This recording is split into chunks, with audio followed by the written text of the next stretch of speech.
Movie की शुरुआत में हमें सिटी का नाइट व्यू दिखाया जाता है, जहां स्ट्रीट पे कुछ नकाबपोश लोग नजर आते हैं जो कि सेंटा क्लॉज की ड्रेस पहन के कहीं पे जा रहे थे। पर इनके इरादे नेक नहीं लगते हैं, क्योंकि इनमें से एक आदमी क्रिसमस ट्री को आग लगा देता है।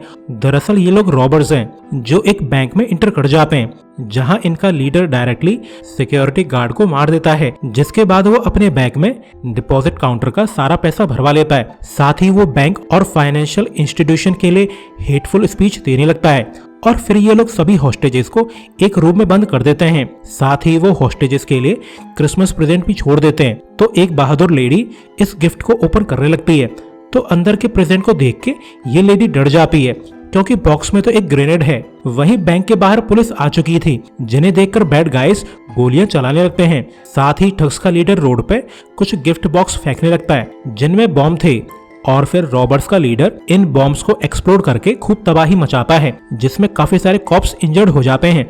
मगर इतना ही काफी नहीं था। रॉबर्ट्स का लीडर ऑर्डर देता है कि यहाँ पे मौजूद सभी लोगों को मार दो।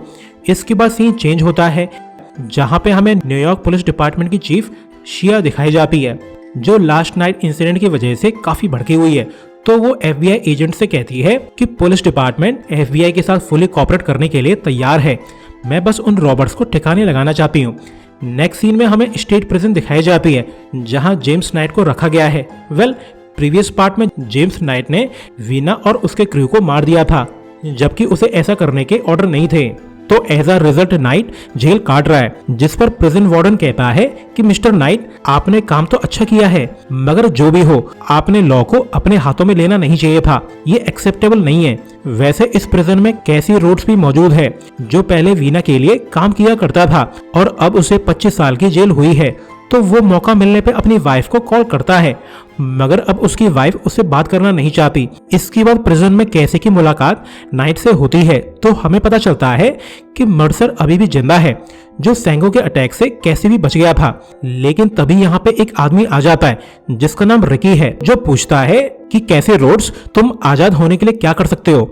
जिस पर कैसी कहता है कि कुछ भी। तो रात को रिकी कैसी के सेल जाता है, जहां वो कैसी को मोटिवेट करने लगता है। साथ ही वो कैसी के लिए 2 ड्रग पिल्स भी छोड़ देता है। आखिर कैसी एक ड्रग एडिक्ट जो है। वहीं दूसरी तरफ Santa Claus gang next robbery के लिए एक बैंक में इंटर कर जाते हैं, जहां पे ये लोग फिर से एक गार्ड को मार देते हैं, मगर गार्ड की एक गोली एक गैंग मेंबर को लग जाती है। तो ये देख के मेन सेंटा अपना मास्क उतार देता है। एंड सरप्राइजिंगली ये आदमी रिकी है, जो कैसे भी करके प्रिजन से बाहर आके चोरियां कर रहा है। और फिर रिकी अपने इंजर्ड साथी से चैट करने लगता है। तो हमें पता चलता है कि ये बंदा भी एक प्रिजनर है, जिसका नाम जॉर्डन है। और खास बात, इसे भी रिकी ने उसी तरह रिक्रूट किया है जिस तरह वो कैसी रोड्स को रिक्रूट करना चाहता है। और फिर वो जॉर्डन को उस रूम में भेज देता है जिसमें हॉस्टेजेस बंद थे। साथ ही वो 2 लाइव ग्रेनेड्स अंदर फेंक देता है, जिससे सभी लोग मारे जाते हैं। यानी ये रिकी पूरा पागल है, जो किसी टेररिस्ट से कम नहीं है। वहीं दूसरी तरफ हमें हॉस्पिटल दिखाया जाता है, जहां फिट्स अब काफी रिकवर हो चुका है। तो उसे चीफ शिया का कॉल आता है, जो उससे रिसेंट रॉबरी और बॉम्बिंग के ऊपर ओपिनियन लेने लगती है। लेकिन फिट्स कहता है कि मैं यहाँ से कुछ भी नहीं कर सकता, इस मैटर को सिर्फ जेम्स नाइट ही हैंडल कर सकता है, मगर वो तो आपकी बदौलत जेल में है। और यकीन मानिए चीफ, जेम्स नाइट ने जो भी किया वो बिल्कुल सही था, जिसका मैं शुक्रगुजार हूँ। तो शिया भी एक्सेप्ट कर लेती है कि उसे इस केस को सॉल्व करने में जेम्स नाइट की जरूरत है। तो फिट्स स्माइल करके कहता है कि तुम एक मॉन्स्टर को हैंडल करने के लिए जेम्स नाइट को आजाद करना चाहती हो, जिस बात के लिए शिया डिनाई कर देती है। वहीं दूसरी तरफ प्रिजन में रिकी वार्डन को अपनी बातों में फंसा के उसे सिक्योरिटी रूम में ले आता है, जहां मौजूद सिक्योरिटी वार्डन को मार देता है। यानी ये सिक्योरिटी गार्ड भी रिकी के लिए काम करता है। और फिर रिकी सिक्योरिटी रूम से सभी कैदियों के सेल को खोल देता है, ताकि सभी कैदी जेल से एस्केप कर सकें। रिकी इन सभी कैदियों को अपने सेंटा गैंग में भर्ती करना चाहता है। इसके बाद जल्द ही प्रिजन में केओस फैलने लगता है, जहां कैदी मिलके गार्ड्स को पीटने लगते हैं। नेक्स्ट डे न्यूज रिपोर्ट आने लगती है कि लास्ट नाइट स्टेट प्रिजन से 42 क्रिमिनल्स भाग चुके हैं, जिन्होंने जाने से पहले 5 सिक्योरिटी गार्ड्स को जान से मार दिया है। और खास बात, ये mass escape former marine Ricky Colon के लीडरशिप में हुई है, जो कि पॉसिबली रीसेंट बॉम्बिंग का मास्टरमाइंड है। इसके बाद शिया नाइट से मिलने जाती है। जेम्स नाइट ने लास्ट नाइट बाकी कैदियों के साथ प्रिजन ब्रेक नहीं किया है, तो शिया नाइट को रिकी कोलन की प्रोफाइल दिखाते हुए बोलती है कि रिकी पहले मरीज में था जिसने न जाने क्यों अपने सीईओ को मार दिया था, जिस वजह से उसे प्रिजन में फेंक दिया गया। मगर जब वो अपना लाइफ सेंटेंस काट रहा था तब उस दौरान उसका बेटा मारा गया, जिसके फ्यूनरल को अटेंड करने के लिए भी रिकी को परमिशन नहीं मिली, जिससे वो लगभग पागल हो चुका है।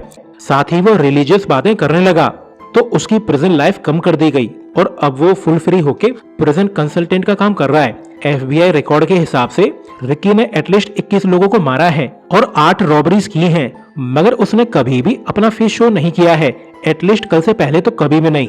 तो नाइट पूछता है कि तुम यहाँ पे क्यों आई हो और इतनी फालतू बकवास क्यों कर रही हो। तो शिया क्लियर करती है कि अगर तुम रिकी और उसके गैंग को अरेस्ट कर लो तो डिस्ट्रिक्ट अटॉर्नी तुम पे से सभी चार्जेस हटवा देंगे, जिसपे जेम्स नाइट कहता है कि मेरे काम करने का तरीका काफी अलग है जो तुम्हें पसंद नहीं आएगा, मगर जो भी हो मुझे ये डील मंजूर है। तो शिया उसे अपनी क्रेजी थ्योरी बताने लगती है कि लास्ट बैंक रॉबरी के समय एक एबनॉर्मल इंसिडेंट हुआ था।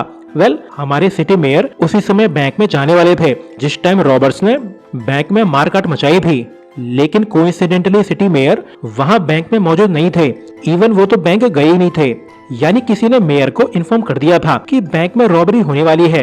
और ऐसा लगता है कि शायद सिटी मेयर इस सब में शामिल है या एटलीस्ट किसी तरह से वो इससे लिंक्ड है। इसके बाद शिया जेम्स नाइट को उसका पुलिस बैज लौटा देती है। नेक्स्ट डे हमें रिकी कोलन का बेस दिखाया जाता है, जहाँ पे रिकी न्यूली एस्केप्ड कैदियों का ब्रेन वॉश करने लगता है कि हमारे देश में दुनिया के सबसे ज्यादा कैदी हैं, जिनमें से 74% कैदियों को तो कन्विक्ट भी नहीं किया गया है। ये देश और उसे चलाने वाले लोग पूरी तरह से करप्ट हैं। यहाँ पे क्लियर होता है कि रिकी कंट्री और रिच पीपल से सख्त नफरत करता है, मगर ये सब सुन के केसी और मर्सर काफी बोर हो चुके थे। तो कैसी रिकी से रिक्वेस्ट करता है कि मैं अपनी फैमिली को एक बार देखना चाहता हूँ, जिसके लिए रिकी उसे इजाजत दे देता है। वहीं केसी की वाइफ और बेटी पार्क में टहल रहे थे तो लिली को केसी का कॉल आता है, जो अपनी बेटी क्लेयर का हालचाल पूछने लगता है। तो लिली बोलती है कि मुझे तुम्हारी फिक्र हो रही है, तुमने रिकी के साथ भागना नहीं चाहिए था, वो आदमी पागल है, तुम उसके साथ मारे भी जा सकते हो। तो केसी लिली से कहता है कि मैं अभी रिकी और उसके गैंग के साथ हूँ, तो मैं तुम्हें एक एड्रेस बताने वाला हूँ जिसे तुम पुलिस को बता देना। लेकिन तभी यहाँ पे रिकी और उसके आदमी आ जाते हैं जो उसे नॉकआउट कर देते हैं। वहीं दूसरी तरफ शिया को केसी की वाइफ लिली का कॉल आता है, जो शिया से डील करती है कि मैं तुम्हें बॉम्बर्स का पता बता सकती हूँ, बदले में आप मेरे पति पे से सभी चार्जेस हटवा दीजिए, जिसके लिए शिया मान जाती है। इसके बाद जल्द ही पुलिस की एक यूनिट केसी के बताए एड्रेस पे पहुंच जाती है, जहां ये लोग अंदर जाके सभी क्रिमिनल्स को अरेस्ट करने लगते हैं। जिसके बाद नाइट शिया को बताता है कि यूनिट ने काफी क्रिमिनल्स को अरेस्ट कर लिया है, लेकिन यहाँ पे रिकी और उसके मेन स्क्वाड का कोई भी अता पता नहीं है। वो शायद 20 मिनट पहले यहाँ से निकल चुके हैं। शायद पुलिस डिपार्टमेंट में रिकी का कोई आदमी है जिसने उसे इस रेड के बारे में इन्फॉर्म कर दिया होगा, और फिर नाइट शिया से परमिशन मांगता है ताकि वो सिटी मेयर को क्वेश्चन कर सके, पर शिया इसके लिए मना कर देती है। वहीं दूसरी तरफ फिट्स मेयर ऑफिस पहुंच जाता है, जहां वो मेयर से पूछता है कि सर, जिस रात बैंक में रिकी ने रॉबरी की थी उस रात आप बैंक क्यों नहीं गए। और तो और रिकी ने बैंक के सिक्योरिटी डिपॉजिट बॉक्सेस को उड़ाया था, जिनमें से एक डिपॉजिट बॉक्स आपका भी था। आखिर उस बॉक्स में क्या था। तो ये सब सुन के मेयर बहाने बनाने लगता है, जिससे फिट्स को अंदाजा हो जाता है कि शायद मेयर रिकी के साथ मिला हुआ है। तो वो शिया से मिलके उसे बता देता है कि मेयर रिकी कोलन से मिला हुआ है, या रिकी के पास कुछ ऐसा है जिसके थ्रू वो मेयर को थ्रेटन कर रहा है। पर जो भी हो, अब मेयर एक बैड गाय है। इसके बाद शिया फिट्स से पूछती है कि तुम्हें क्या लगता है कि रिकी कोलन ये चोरियां क्यों कर रहा है। तो फिट्स कहता है कि मुझे नहीं लगता कि रिकी कोलन का मेन मोटिव बैंक लूटना है, वो प्रोबेबली दहशत फैलाना चाहता है। वहीं दूसरी तरफ इसी समय रिकी का ठग केसी को बुरी तरह से पीट रहा था, ये कहते हुए कि तुम्हारी हिम्मत कैसी हुई रिकी कोलन को बिट्रे करने की। रिकी ने सभी कैदियों को आजादी दिलवाई थी और तुम हो कि उसे बिट्रे कर रहे हो। लेकिन तभी रिकी यहाँ पे आके केसी का ब्रेन वॉश करने लगता है, मगर इसका केसी पर कोई असर नहीं पड़ता। तो रिकी उसे एक वीडियो दिखाता है जिसमें रिकी के ठग्स ने केसी की वाइफ और बेटी को हॉस्टेज बना रखा है। तो ये सब देख के केसी भड़क जाता है, जो खुद को आजाद कराने के लिए रिकी को गन पॉइंट पे ले लेता है। मगर रिकी कहता है कि अगर तुमने गोली चलाई तो तुम्हारी प्यारी बेटी और उसकी माँ को मार दिया जाएगा। साथ ही वो मर्सर को भी यहाँ पे ले आता है और कहता है कि तुम्हें अपनी फैमिली और दोस्त के बीच किसी एक को चूज करना होगा। तुम्हारी गलतियों की सजा किसी न किसी को तो मिलके रहेगी। तो केसी काफी देर हेजिटेट करने के बाद मर्सर पे गन चला देता है, जिससे कोई भी शॉट फायर नहीं होता क्योंकि गन तो खाली थी। यानी रिकी तो बस इन्हें मेंटली टॉर्चर कर रहा है। साथ ही अब उसने इन दोनों दोस्तों को दुश्मन बना दिया है। लेकिन तभी रिकी का ठग बिना वजह मर्सर को मार देता है। वहीं पुलिस स्टेशन में फिट्स को अंदाजा लग जाता है कि प्रोबेबली रिकी हिस्ट्री की बिगेस्ट हाइस्ट करने वाला है। तो शिया बताती है कि एक सीक्रेट प्राइवेट बैंक है जिसे कुछ मॉबस्टर फैमिली चलाती है। अगर रिकी उस बैंक को लूटने वाला है तो वो बहुत बड़ा बेवकूफ है। नेक्स्ट डे नाइट फिट्स को सैर पे ले जाता है, जहां फिट्स जेम्स नाइट को समझाता है कि तुम मेरे साथ लॉस एंजलिस लौट चलो क्योंकि शिया फोर्सफुली तुम्हें जेल में रख नहीं सकती। पर नाइट उसकी बात पे ज्यादा ध्यान नहीं देता, वो तो बस रिकी कॉलन को पकड़ना चाहता है। वहीं दूसरी तरफ जब मेयर अपने घर लौट रहा था तो वो नोटिस करता है कि उसका ड्राइवर तो रिकी कॉलन का आदमी है। तो वो डरते हुए बोलता है कि मेरे और रिकी के बीच में एक डील हुई थी जिसमें मैं रिकी को सिटी में मौजूद सभी बैंक्स की डिटेल देने वाला था और बदले में रिकी मुझे और मेरी फैमिली को नुकसान नहीं पहुंचाएगा। पर ठग बिना कुछ कहे उसे किडनैप कर लेता है। वहीं दूसरी तरफ रिकी एंड गैंग अपनी फाइनल हाइस्ट करने के लिए तैयार हैं। वैसे गैंग ने मेयर के बेटे को भी किडनैप कर लिया है, जिसके थ्रू ये लोग मेयर को फोर्स करने वाले हैं। वैसे अब केसी की बहुत बुरी हालत हो चुकी है, तो ठग बोलता है कि तुम अब हमारे साथ चलने वाले हो। तो केसी भी सेंटा ड्रेस पहन के रेडी होने लगता है। तो रिकी नाइट को कॉल करके उसे बोलता है कि मैंने सुना है कि तुम मुझे चेस कर रहे हो, साथ ही तुम मुझे पकड़ना चाहते हो, क्यों ना तुम मेरे साथ मिल जाओ। मैं एक बहुत बड़ी लूट करने वाला हूँ जिससे हम सभी की किस्मत बदल जाएगी। वैसे भी पुलिस ने तुम्हें एक बार तो धोखा दे ही दिया है, वो तुम्हारा यूज करके तुम्हें फिर से प्रिजन में भेज देंगे। पर नाइट रिकी की बातों पे ध्यान नहीं देता। इसके बाद नाइट फिट्स को कॉल करता है और बताता है कि अगली चोरी वुड्रेग एंटिक्स में होने वाली है, जो कि एक प्राइवेट बैंक का डिस्गाइज फ्रंट है जहां पे बिग लीडर्स अपनी कीमती चीजों को स्टोर करके रखते हैं। यानी कि शुरुआत से ही रिकी बैंक रॉबरी करना नहीं चाहता था, बल्कि वो तो पूरे शहर में फियर पैदा कर रहा था, जिससे डर के अमीर लोगों ने अपना पैसा एक जगह पे स्टोर कर दिया, जिसे अब रिकी लूटने वाला है। तो फिट्स नाइट का इरादा भांप लेता है और कहता है कि चाहे कुछ भी हो जाए तुम अकेले रिकी के पीछे नहीं जाओगे, वरना वो तुम्हें मार देगा। पर नाइट उसकी बात सुने बगैर ही फोन काट देता है। वहीं दूसरी तरफ रिकी का गैंग हाइस्ट के लिए रेडी होके जाने लगता है। तो मेयर कहता है कि तुमने मुझे प्रॉमिस किया था कि तुम मेरी फैमिली को बख्श दोगे, लेकिन तुमने मेरे बेटे का ब्रेन वॉश कर दिया है और अब वो भी तुम्हारी तरह टेररिस्ट बन गया है। जिसे सुनकर रिकी स्माइल करने लगता है। इसके बाद हमें वुड्रेग एंटिक्स की बिल्डिंग दिखाई जाती है, जिसके बाहर सेंटा गैंग आ चुका है। साथ ही वो मेयर को भी यहाँ पे ले आए हैं, जो फिर रिकी के ऑर्डर पे स्टोर में चला जाता है। तो हम देखते हैं कि स्टोर के अंदर तो एक सीक्रेट अंडरग्राउंड बेस है जहाँ पे सभी कीमती चीजों को स्टोर किया जाता है।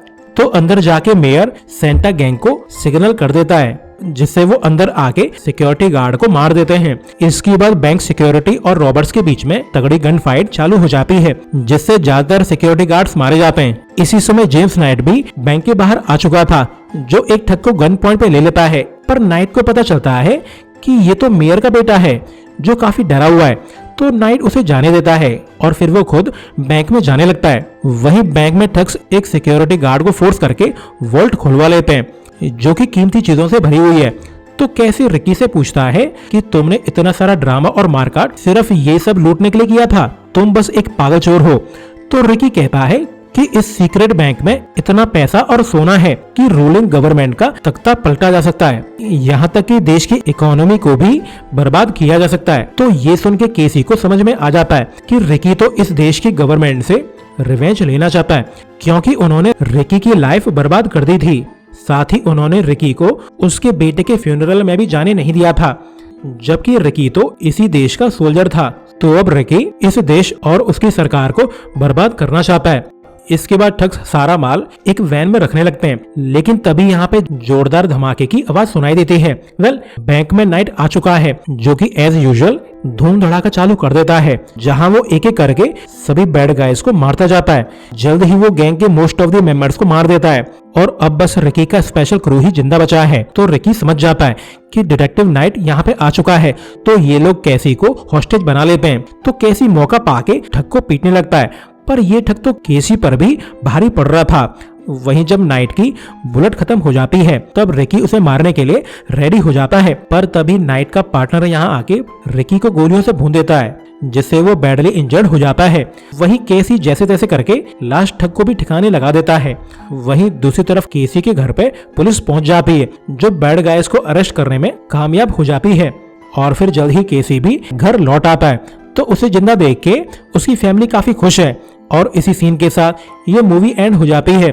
सो अभी के लिए goodbye, thanks for watching.